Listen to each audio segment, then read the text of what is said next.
शेर का करेजा देकर ऊपर वाला भेजा है, मुसलमानों का साथ देने के लिए शुक्रिया।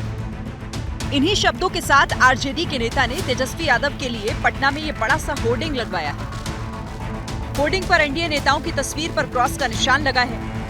आरजेडी की तारीफ में पोस्टर पर और भी बहुत कुछ लिखा हुआ है। चुनाव में मुस्लिमों की तरफ से साथ देने का वादा किया गया है।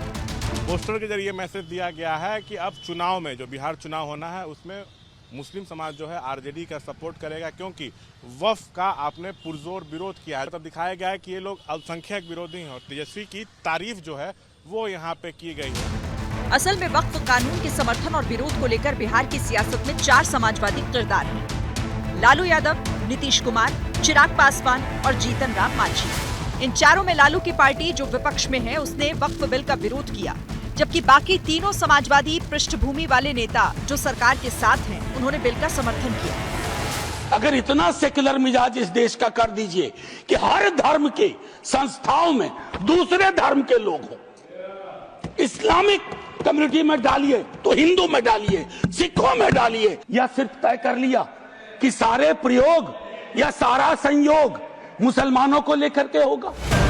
संसद में आरजेडी ने बिल का विरोध किया। अब इसी विरोध को चुनावी सियासत में भुनाने की कोशिश हो रही है। तेजस्वी यादव को मुसलमानों का रहनुमा बताकर सियासी जमीन पर माहौल सेट किया जा रहा है। वैसे भी चुनाव का पिछला रिकॉर्ड यही कहता है कि मुसलमानों का भरोसा लालू परिवार के साथ है। बिहार में 17% मुस्लिम आबादी है। 2020 के विधानसभा चुनाव में 76% मुस्लिमों ने महागठबंधन को वोट दिया था। 2024 में लोकसभा चुनाव में भी मुस्लिमों का 87% वोट इंडिया गठबंधन को मिला।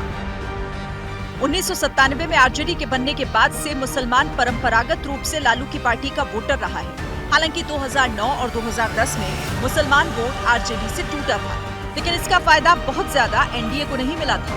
तब कांग्रेस आरजेडी से अलग हुई थी, मुस्लिम वोट भी बढ़ गया था।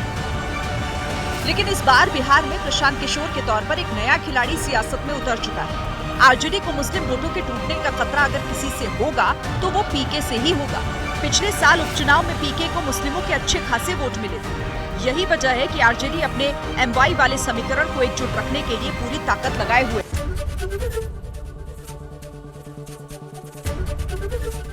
एबीपी गंगा, खबर आपकी, जुबान आपकी।